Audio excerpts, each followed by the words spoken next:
guys. At kung bago ka pa lang dito sa aking munting channel, let me introduce myself. Ako pala si Plumbing Informative Channel. Nag-upload ako ng mga video about sa plumbing issues, plumbing lines, plumbing diagrams, at kung ano-ano pang video patungkol sa pangtubiro.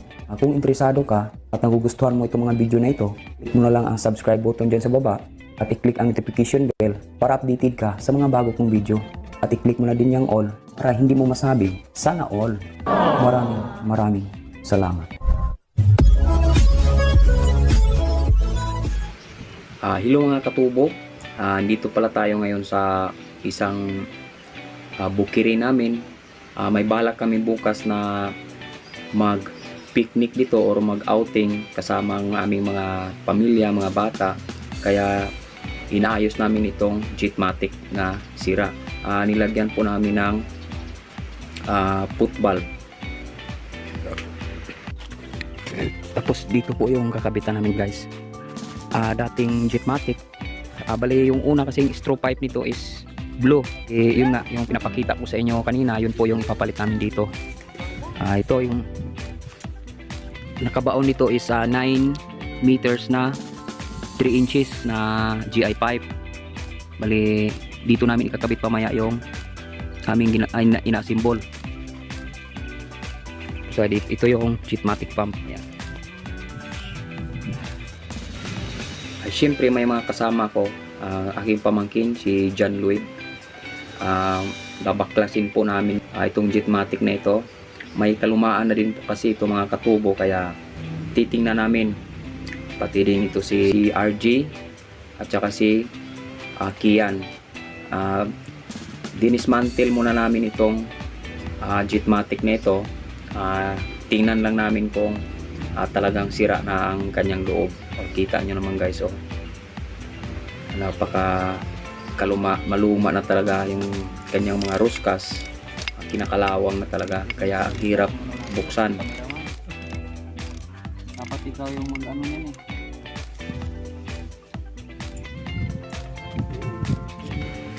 Hilis na pala talaga ang kanyang sapatilya, kaya need na talaga napalitan ito.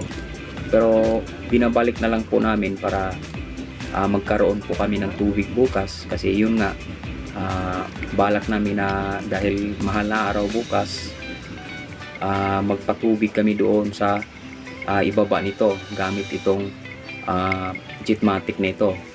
Kaya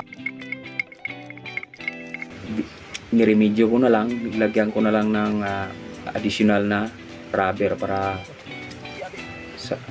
mawala po yung singaw.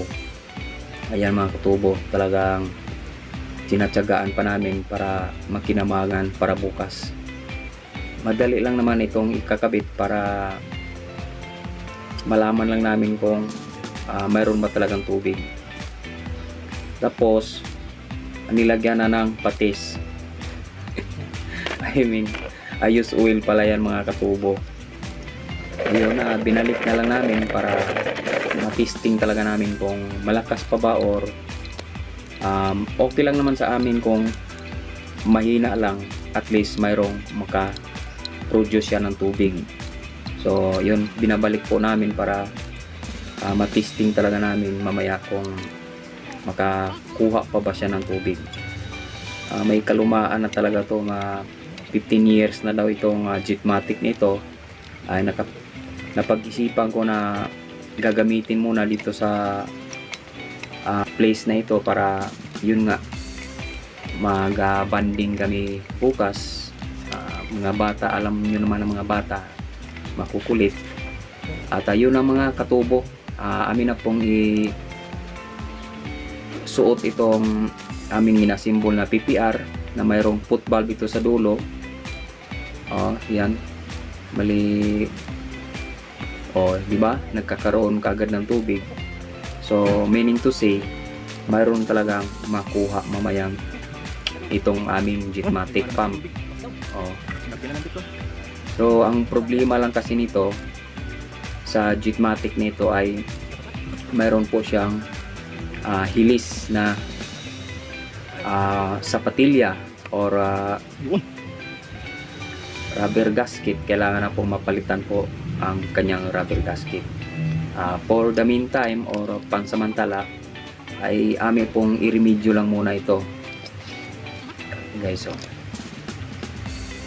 Pagkatapos nilagyan ko na ng teflon tape para ikakabit na po namin itong Jetmatic na ito.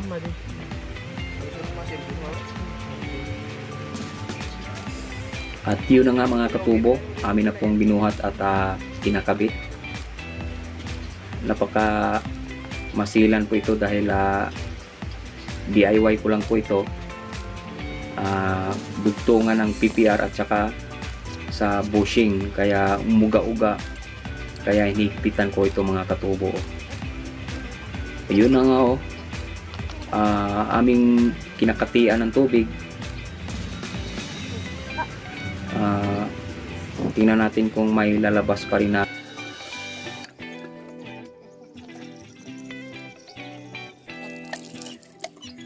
tubig. Yun nga mayroon pa, gagana pa siya mga katubo. Okay pa talaga siya. So ayun si Papa ano siya kaagad na ang saya-saya niya nakakita ng tubig yan. Mayroon na pong tubig dito. Sinabi ko na kailangan po yung tuko para hindi siya uga-uga. Nagbabounce kasi siya mga katubo kasi dahil sa nilalagay ko na PPR, kaya kailangan po mayroong tuko yung magkabilaang side sa Jetmatic na ito. Ito namang isang makulit ko na pamangkin si Kian, niremedyo niya po yung paglabasan ng tubig. At yun na nga, si Papa nilagyan po niya ng tuko. Gawang-gawa talaga ng Pinoy. Diba? Tumitibay talaga. Lumakas pa ang tubig. So, tuwang-tuwa na kami mga katubo.